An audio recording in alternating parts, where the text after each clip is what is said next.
Hi, everyone. I'm Charmaine. I am president of Carleton Debate. I've been in CUDS for 3 years now, and it's been a really incredible experience for me. Not only have I been able to kind of make friends from across programs, across degrees, across years, and have them become some of my best personal friends, but I've also had the opportunity to have a lot of incredible competitive experience with Carleton Debate. I went to Thailand to compete on behalf of CUDS last year. I've traveled all across the country and all across the United States to debate. But on top of that, I've learned a lot of really important skills throughout my time at debate that have really translated to my personal, professional, and academic life. So if you're interested in joining CUDS, we meet Mondays and Wednesdays, Monday at 6 p.m., Wednesdays at 7 p.m. on the Discord that can be found in the CUDS section of this channel, as well as on our Facebook. We have a few really exciting events coming up. So on September 20th, which is this Sunday, we're holding our novice training day from 9:30 to 2:30. This is going to be an event where you get to learn more about the fundamental basics of debate. You get to meet all of the CUDS family and all of our really fantastic and welcoming debaters, and learn a bit more about the club and also about debate. And after that, the following weekend, we have the Central Novice Championship. We always try to send as many novice teams as possible to this tournament. Whether you have no experience, whether you debated in high school, whether you've done a few classroom debates, everyone's welcome. So all of those forms are to be found in the CUDS information section. You can also find us on Facebook, where we have like the remainder of our contact information. There's also a form if you are interested in kind of joining CUDS, being a novice. There's no entrance fee. You don't have to pay anything. You literally just have to show up to our practices. But if you could fill out that form just to help us keep track of you and make sure that we're kind of providing all of the services we can do, that would be fantastic. So yeah, if you're a student in Carleton and you want to learn more about how not only to win debates with your friends and your family and your peers, but also just kind of join a warm, welcoming atmosphere where we have a lot of socials, where we really kind of support each other, CUDS is the place for you. So thank you so much for coming, and I look forward to meeting all of you very soon. Awesome. Hope everyone can hear me. My name is James, and I'm the president of the English Debating Society, also known as EDS, at the University of Ottawa. So a lot of the same things apply to their club, apply to ours. So we've got a lot of events coming up this week and next week, just to introduce new people to the debate, to give you an idea of what we're up to. So first of all, on Saturday, this coming Saturday at 10 a.m., on our Discord server, which is linked in the EDS information channel, along with all the other links that you need to see. So that'll be from 10 to 2, and we'll be doing some workshops, some seminars, some interactive activities, as well as a couple of practice debates. It's obviously directed at total beginners of debate, so it's definitely an interesting and fun way to spend a couple hours, and we'll give you a good taste of what the club is all about, as well as meeting a whole bunch of the returning members and hearing why we do what we do and why we've been in the club for a while. So it's my 3rd year in debate, my 5th year at University of Ottawa, and I'm really looking forward to getting to know a bunch of new people. In addition, we're also accepting bids to go to the novice tournament, which is the weekend following. It's also going to be hosted on Discord, and it's going to take place on the Saturday, Sunday of that weekend. And it's going to also obviously be directed entirely to new debaters. Potentially the only people that have some experience would be those that have done some high school debate, but I can assure you there's been plenty. The most people that go to that tournament have no experience whatsoever. So it's a really fun and welcoming environment and a great way to kick off and learn the ropes about how debating all works. We've also got a membership form, which you can fill out and just give us your information so we can follow up with you by email. Obviously, we're also on social media, so follow us there for all the latest updates. And yeah, without too much further ado, I'll pass the floor back over to one of my colleagues to get the debate kicked off. I guess we can introduce our speakers next, unless anyone else has anything they need to add. I just have like another quick note just on like equity and also like a quick training note for CUDS. So the first thing is, if you do like join the CUDS server, if you haven't joined it before, you're going to be directed to a channel called Gatekeeper, and you won't be able to access the rest of the server. That's entirely normal. You just need to react to the post in that channel, basically just saying that you agree to our equity policy. It's like mandatory for CUSA, but it's also something we value really highly in our club. So I'll just talk about that briefly, because I'm also going to be acting as the equity officer for tonight's event. So if you do experience anything anything that makes you feel uncomfortable, please do come talk to me. If something I've done makes you uncomfortable, feel free to reach out to Emily Shee. I'll put their name in the chat as well on Facebook. They're like my manager basically as an equity officer. So if you have any issues with me, please feel free to contact them and we'll work to like figure that out. I'm like work on education and stuff like that. So if you're wondering what equity is, I'm also going to put my contact information in the equity channel. I think it might already be there, but I'll double check that.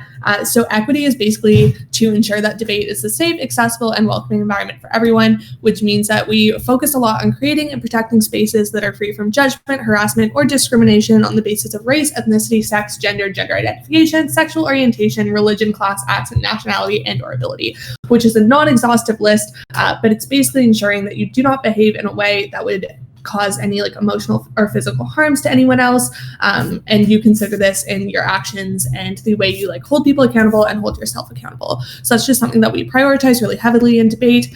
So again, if anything makes you feel uncomfortable, I encourage you to reach out to me, and my contact information and that information can be found in the equity channel of the Discord. So then I'll introduce myself, and then my partner Nat will introduce herself, and then we'll throw it over to Michael and Urooj to also introduce themselves. So I'm Ellen. I'm VP training for CUDS. I've been debating, this is now my third year. I didn't debate at all in high school, but I learned a lot when I joined CUDS. It was a really great environment for me to be learning about debate and like how to do it.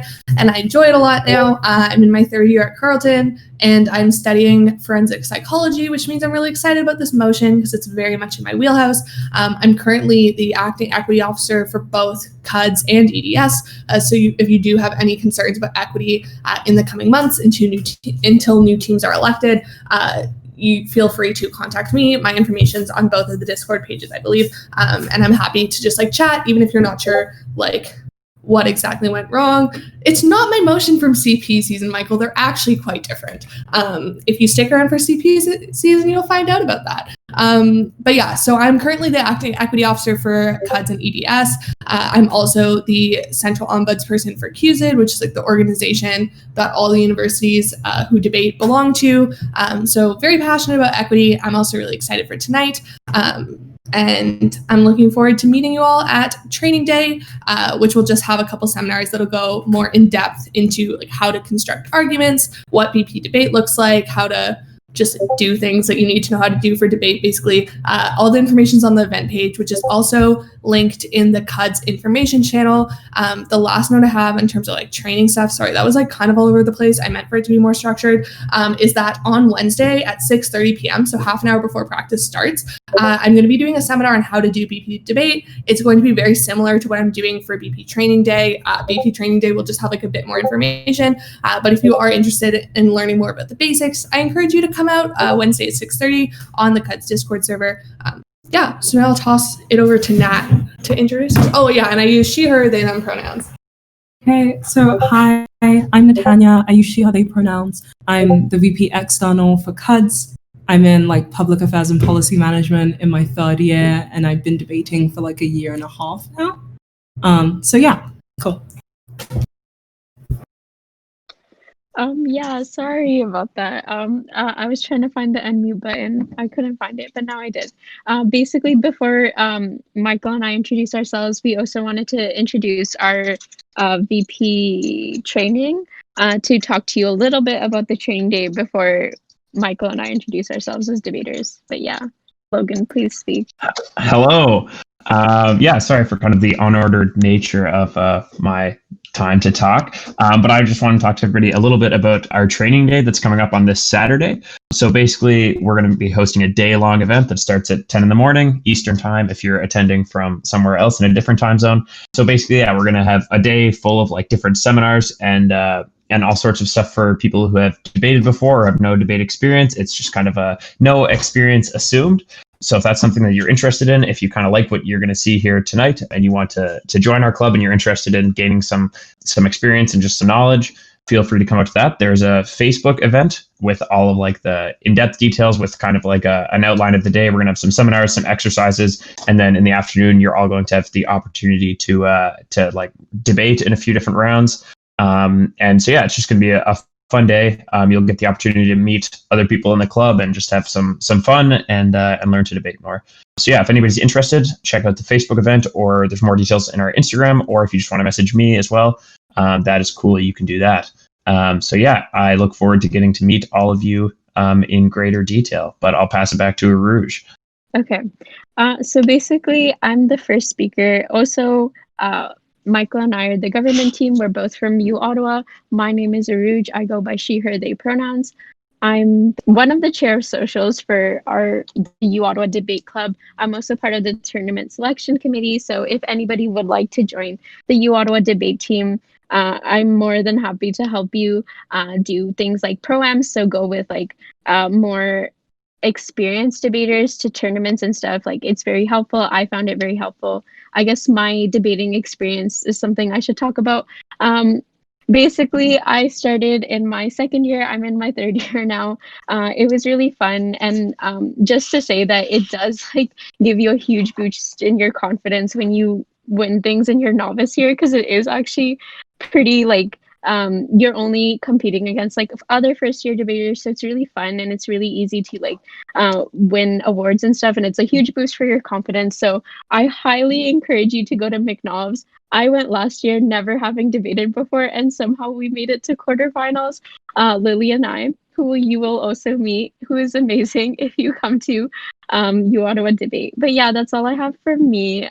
Michael can speak. I'm Michael. I'm going to be speaking second today. I guess a little bit about me. This is my first year at University of Ottawa. Last year I was at Carleton. I was in CUDS. It was good fun. For those of you that are at Carleton, I definitely recommend heading out. I unfortunately missed most of the first maybe couple of weeks of CUDS, and I would recommend others not do that because I think I missed quite a bit of fun in that time. I'm excited for this debate. I'm excited for this year. All right, I'm just going to introduce the round now. I hope everyone can hear me. It was muted for a hot second. So, without further ado, I guess, would you like me to do the timing, or should I?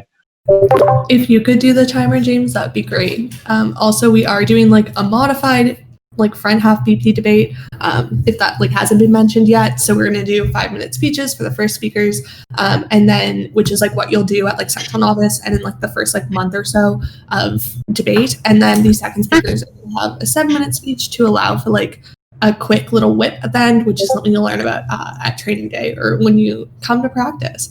But yeah, if you could do the timer, that'd be great. Thank you, James. Okay, good. So without further ado, I call upon the Prime Minister to defend the motion which stands in their name. Hear, hear. Okay, so the case we're here to defend today is that this House regrets true crime entertainment.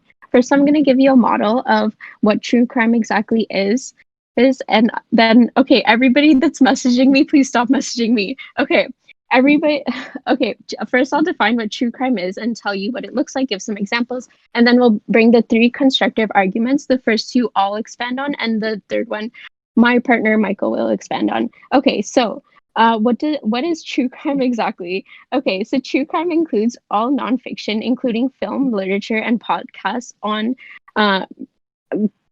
crimes, usually including murder for the most part, and it's often meant to attract people and create shock value. But the reality is, the film industries and stuff always want to create profits out of these stories, these documentaries and films and stuff. And examples of these would be the case of John Benet Ramsey, the O.J. Simpson murder, or the most recent example, the Ted Bundy movie played by Zac Efron as Ted Bundy. Okay, so our 3 arguments, the first one being that true crime gives a toxic narrative on masculinity, which is bad for both men and women. The second argument is the consequences of the media, which looks like the impact it has on victims, survivors, and the families of those who have suffered.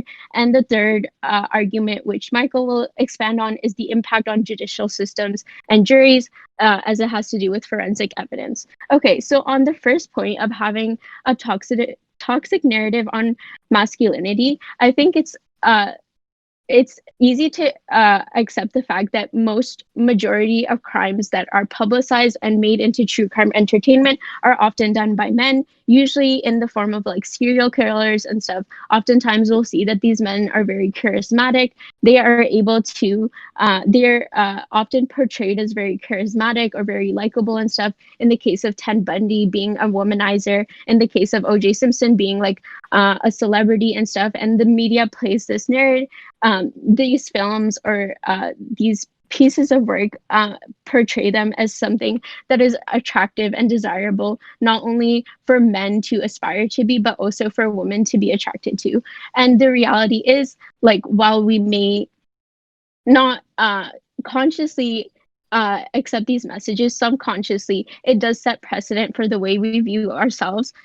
It's 5 minutes. Okay. And the way we view ourselves. What this says is that you can, if you were to act like this, or if you were to do these things and almost like in this the straightest sense, be an asshole, you can also get women. You can also be desirable. You can also be seen as charismatic and all these things. Okay. The message, on to the next point, which is the message it sends to women. There's two types of women who would usually view these things. In the case of trigger warning assault, which would be the victims or women who have not experienced it but are still watching it. In the case of victims, I think it's fair to say that they wouldn't watch it and they would avoid it when they see the content warnings and stuff. But we also have to consider the population of women who do watch it. And what this says to them is the opposite side of this narrative, which is that you should be attracted to these kinds of men, and this is what it is given. We would rather have films and TV shows and shows that would portray positive masculinity, or would portray a characters as good and with good values and stuff. We think that this is a negative narrative that is both on men and women, and it does put subconscious pressures on both of them to act and behave in certain ways that are not healthy to society. Okay, next point, on the consequences of media. Okay, so on the point of victims and survivors, we think that even if they do give consent, it's not like they can control it. And while it may seem like a cathartic experience to have your emotions and stuff let go of, it's not as if they are able to control the narrative of the story. At the end of the day, these films and stuff are meant to create a profit, and what that means is that whatever gets the most shock value, whatever appeals to individuals the most, is what will affect people, what is going to sell, right? So so because they don't have control, it often feels like their autonomy gets taken away, and in some cases even their most private and most horrendous aspects of their life. So that's the case where they do give consent. But in the case where they don't give consent, oh my god, I'm running out of time. That's also traumatic for them. If they don't give consent, obviously it's worse for obvious reasons. And Michael will talk about the third point. For all these reasons, proud to propose. Thank you to the Prime Minister. Please mute yourself as you're beeping. Oh, that's me that's beeping, sorry. So without further ado, I invite the Leader of the Opposition to kick off their side of this debate. Hear.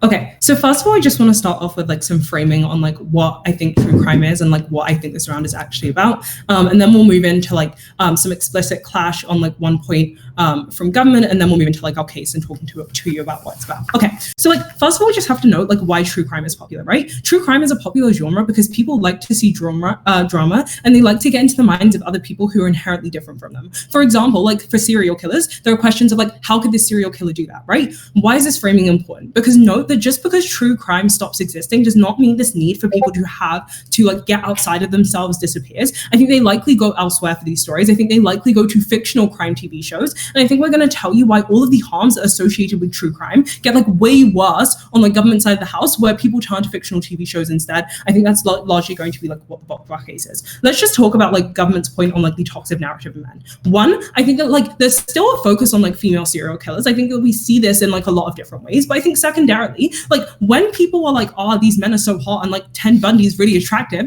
I think that people call them out and they're like, well, that's really messed up. You know, Ted Bundy killed a lot of people, right? So I think that like subconsciously, maybe like, I don't think that like people romanticize it in the way that government tries to tell you. I think they don't actually like serial killers in real life. I think maybe they romanticize the idea of them, but they actually, like, if a serial killer came up to them in real life, they wouldn't just be like, oh yeah, I'm gonna go off with the serial killer, right? I think that's an unrealistic conception of what reality looks like. Okay, let's go into our case on like why true crime is actually good.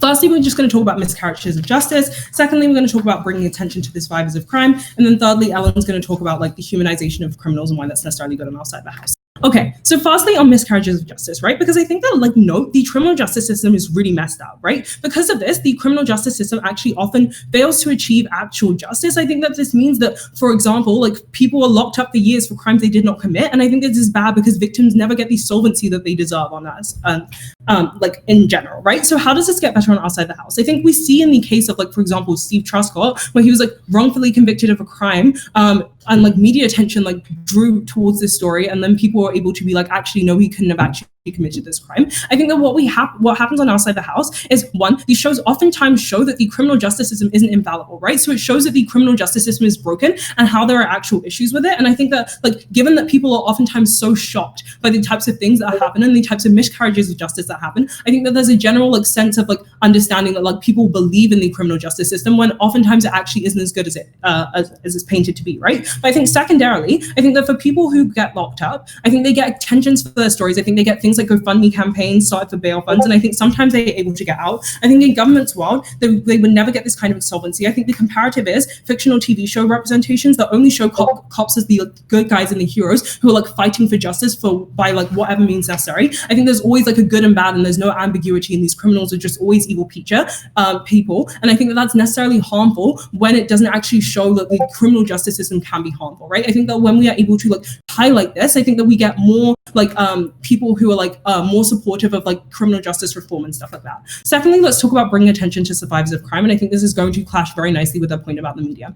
I think one, these shows often bring attention to survivors of crime. I think they give them the ability to tell their stories in their own ways through things such as interviews. I think these survivors are often able to show that their story doesn't just end when the arrest has been made, but there is still trauma that will affect them for the rest of their lives. I think in these fictional TV shows, these survivors are often the afterthought. They are shown like thanking the police at the end and being really happy because the criminal has been caught, when in reality, everything's not smiles and rainbows, and there's still a lot of underlying trauma that exists, right? I think that under the status quo, when people talk about trauma, there's a lot of stigma surrounding it, and I think it helps people to understand trauma when we normalize the fact that like, look, you're not going to get over your trauma in a month, you're not going to get over it in 2 months, not even maybe a year, it could take like 10 years for you to get over your trauma. And when we normalize that and we show that these like survivors are still like actually dealing and going through this kind of trauma, I think that normalizes it for the rest of society. But like, let's talk about media attention and how it gets better on our side of the house, because I think that like, no, while media portrayals can often be bad, I think that we have to understand that they have improved over time, right? I think that journalistic integrity is still like a relatively new concept that is developing largely by trial and error, right? What I think this means is that like when we have entertainment that is extremely popular and as popular as this, it serves as a good mechanism to critique how the media has portrayed certain things, right?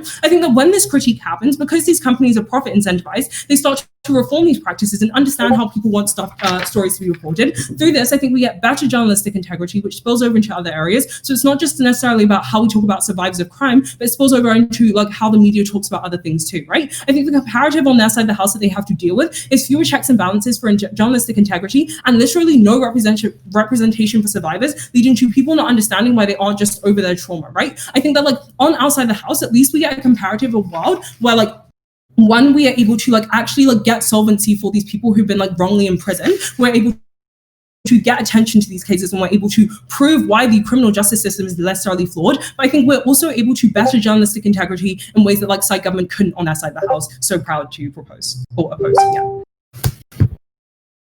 right, I thank the member for their speech. I now call upon the Deputy Prime Minister to deliver a response speech for a time not exceeding 5 minutes.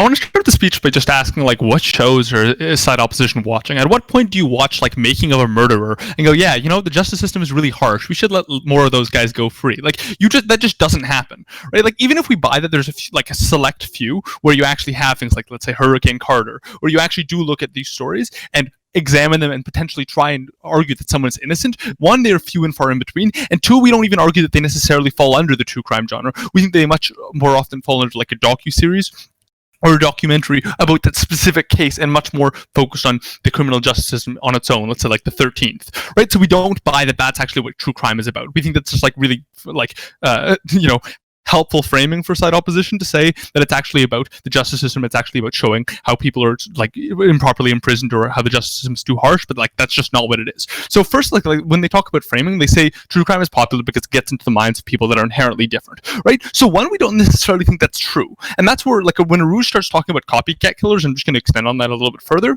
That's the entire idea, that there can be a lot of people that have a lot of like, let's say, horrible thoughts, and all they're looking for is a trigger. All they're looking for is some kind of like call to action, that idea that they're copying, right? And we've seen that more and more, like a lot of that whole like incel movement of like, I think it was last year or maybe 2 years ago, right? A lot of that was the idea of just like copycat killers, people that were trying to do the same things and repeat those same kind of crimes. So one, we think that like generally publicizing things like that and showing every graphic detail, but not just showing it, romanticizing and dramatizing it, actually makes it more likely that someone's going to almost aspire to do something similar or end up doing something somewhat similar. We think that's like necessarily harmful. We think that's a harm they just sort of have to accept on their side. But like two, we also don't necessarily then buy that it's all about getting into the mind of people that are inherently different.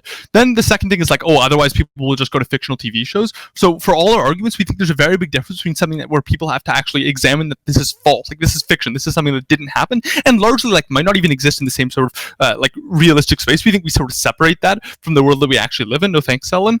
And versus something like having actually happened, and you just sort of going over and exaggerating every gory detail, right? We think that that's particularly harmful. So then we're told that like, okay, people are going to call out shows and people romanticize them. Like, it's just not true. That's just bullshit. Like when the whole Ted Bundy thing happened, right, and everyone was like really shocked that Ted Bundy ended up being like really attractive in the docuseries. Yeah, there was like a small amount of backlash where people were like, "Hey, why is such a horrible person being portrayed as so attractive?" But majority of it was more like just fawning over the guy. So like the entire idea is that like that's just not true. Then we're told that media attention can get people free, right? And these GoFundMe campaigns like can be used for bail funds. We just like, again, don't think that happens. We think that in the time that it takes for something like one of those docuseries to be produced and actually put out, like any kind of bail campaign would already be over. So I don't even know what kind of world that's coming from. But like to the idea that like it can show how the justice system is broken, we really don't think it does that. So that actually brings me to my point, and quite well into my point, which is the idea of like jury, how it actually romanticizes the idea of forensics and the idea of CSI evidence for judges and juries, and why that actually harms the justice system in such an enormous way. So never mind just like not showing how the justice system is broken. We think the entire idea is that it shows a very, very sort of like prettied up version of what actual criminal investigations look like, right? Like you never end up with the CSI investigator saying, "Oh, I made a mistake. I accidentally put the wrong guy away, and now that guy's spending 20 years," right? You generally don't have that in most of these shows. What you do have is you do say, "Okay, we have his evidence on the scene. That's all we need to convict," and that's like clear-cut evidence that the guy must have done it, right? So we think that like we ought to regret anything that largely skews or inhibits the ability of our justice system to function. We think that like that's just generally true, right? Because if like Nad and Adeline want to say that they care about people going to prison for the wrong reasons, or people like not being locked up when they do deserve to be, right? This is a large part of that. So then the idea that's like, note that this is hugely different, like this idea is hugely different from something like a lawyer being very effective and able to sway the jury. Like, for example, in a survey done on like forensic experts in Spain, the vast majority said that they found presenting CSI evidence made it, quote, nearly impossible for any other opinion to preside. And that this was true both in jury trials and those presided over by a judge, right? So the idea is just that like, it's so overwhelming, the idea, and compelling CSI evidence, that it's impossible to look at anything else. So let's look at why that actually is then caused by things like true crime shows. Again, the idea that it's just prettied up. You're just told that is the one way to look at things. And of course, if you're shown that on a regular basis, note that you're supposed to, like, a jury's meant to be like the average person. It's meant to be a jury of your peers, right? So they're not necessarily going to have a bunch of information on how inaccurate CSI investigations can be. And again, they can be extremely inaccurate. They're merely just going to convict on the basis of which side has more compelling CSI forensic evidence. And we think that that's purely a cause of true crime. So we think generally is very harmful for our justice system, the popularity of true crime as a genre. And so because of the fact that we think this, like, most of the stuff brought by side opposition is just, like, not true, or like mostly fictional, and because of the fact that we think that it disproportionately hurts victims and our justice system, we're very proud to propose. Great. I thank the member for their speech. I call upon the Deputy Leader of the Opposition to deliver a response speech for a time not exceeding 5 minutes. And James, if you don't mind doing the timer again, that'd be Okay, I would have thought CUDS taught Michael better than that, but like you can't just refute things by saying they're not true. You do have to like provide evidence for why our characterization is false, but like recognize it's not, because like Michael tells you that like making a murderer like didn't do anything for Stephen Avery, but it literally got him a new trial. Like recognize that on their side of the house, the reason you never see judicial system like mess ups in fictional crime shows is because people are like into the characters and they want to see them succeed and they want to believe that they're like good and just. So we think in those cases they're not going to show them messing up because these are like the characters in their story. And we think when they do show them messing up, they show them messing up in a way that is like in the pursuit of justice, which then just like normalizes the idea that like cops can like assault people in custody just because it gets them a confession. We think things like that are fucked up. But we think that what you actually get in true crime, and like Michael tells you that like what we're talking about is a docuseries, like true crime is about things that actually happen. That's why it's called true crime and not fictional television. But I think in that case,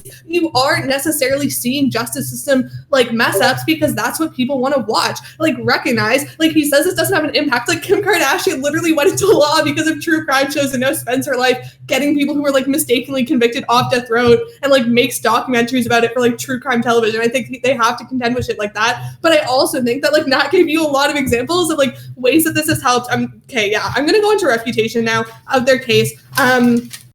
Okay, so one on this like toxic narratives, again, recognize that like there are like systems of social pressure to like prevent like people from like romanticizing killers. Like they tell you this isn't true, but I think you see this across fictional and non-fictional television. Like with You, literally everyone was like, oh my god, like I want to be with Joe, and then like Penn Badgley was like, no you don't, he literally stalks people and kills them. And then people were like shamed for being like, I love a murderer, like I want to be with this guy who like stalks people. But I think you have those systems of social pressure, so I don't think that's what this debate is about, and I'll talk about that in a second. But I think what it's actually about is like the humanization of criminals and why that's good.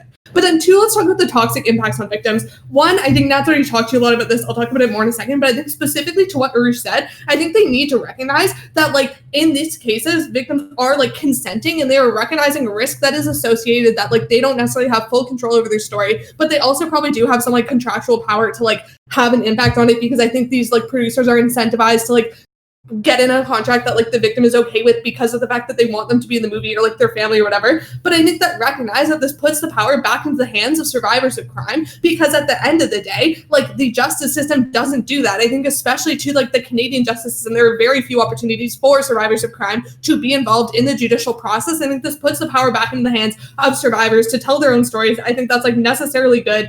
I think it also, as Nat told you about, like normalizes the victim experience, especially when on their side of the house, in a world without true crime, you only have fictional crime shows where it's like, there's a survivor of crime, and then like 30 seconds later they're fine. I think things like that are like necessarily inherently harmful, and I think I'd rather have a world where you're able to challenge those depictions through things like true crime. I think they need to contend with that. But then three, the impacts on judicial systems and juries. This is my point for my CP case. I still do it better, Michael, but nice try. I think recognize that this harm literally exists. I'll take a POI in like a minute. This harm literally exists because of fictional shows. The reason it's called the CSI effect is because of CSI. Like the thing is that fictional crime shows set unrealistic expectations for the justice system, but recognize on our side of the world, true crime helps to challenge those expectations. Like Nat tells you with the Stephen Truscott case, recognize that all of these documentaries are about forensic scientists like messing up and misrepresenting evidence, and that literally ended up getting him off like the death penalty and like out of jail eventually. I think these shows necessarily point out flaws in the justice system because people want to see that, because it challenges their conceptions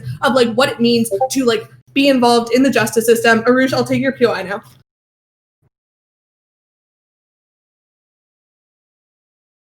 Okay.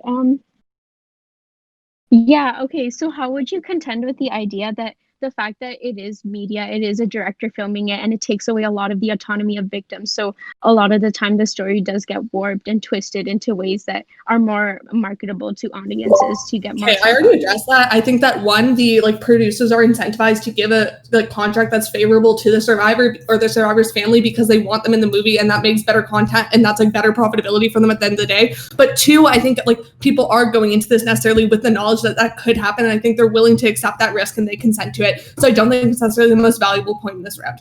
Okay, so let's talk about what Nat told you about. I'm going to start by talking about the humanization of criminals because she wasn't able to get to that point. So I'm going to chat about that. So first, I've already told you why I think the extreme end of this about people falling in love with Ted Bundy doesn't necessarily apply to this debate, because I think there are sufficient systems of social recourse. But I think that what you need to recognize is that these shows, as they do tell the life story of a criminal, demonstrate the life course factors or risk factors that predispose these individuals to turn to lives of crime.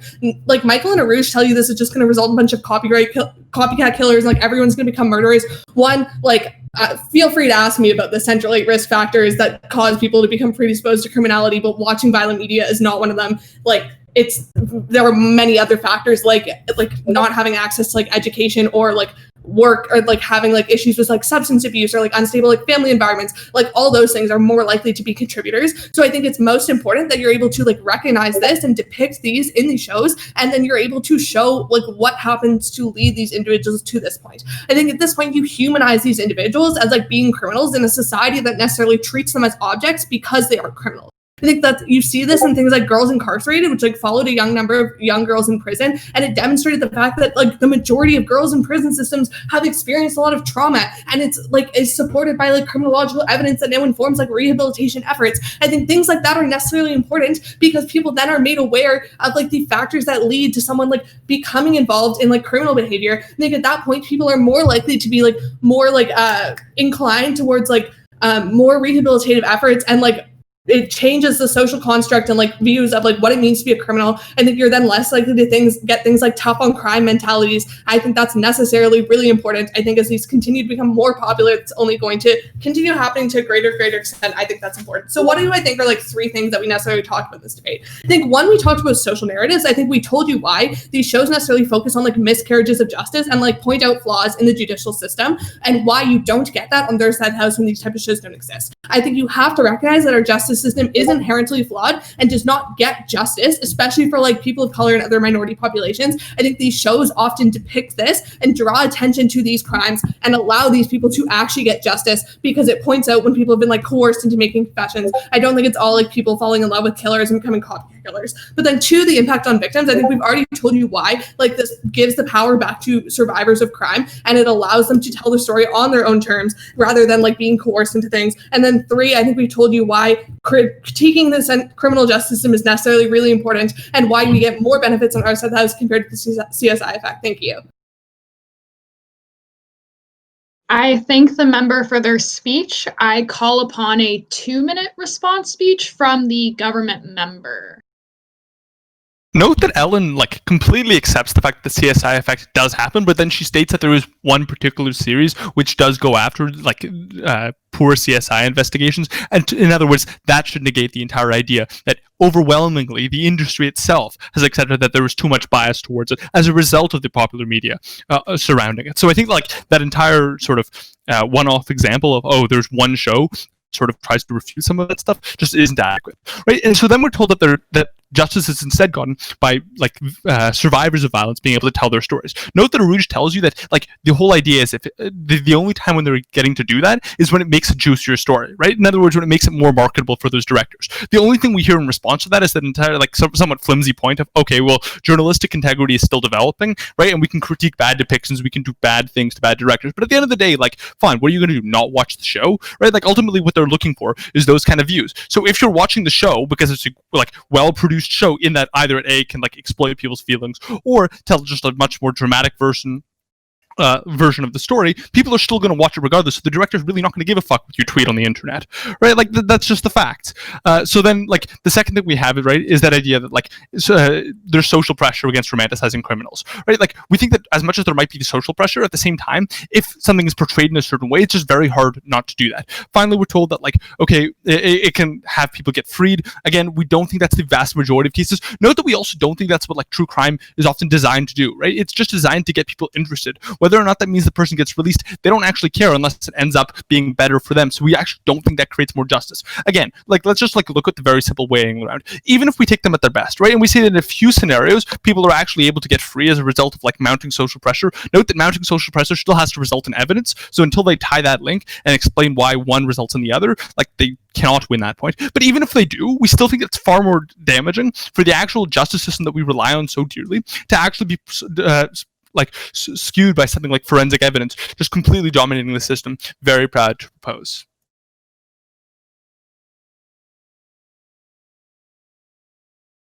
All right, I want to thank our wonderful debaters for a great show debate. Hopefully this kind of showed you what debate looks like in a kind of fun and snappy form. Hopefully that everyone who attended is able to make their respective training days or drop by practices by each respective society. I'm going to pass it over to Ellen in case there's anything I'm missing. But yeah, thanks to our fantastic debaters. I invite you to cross the floor, shake virtual hands.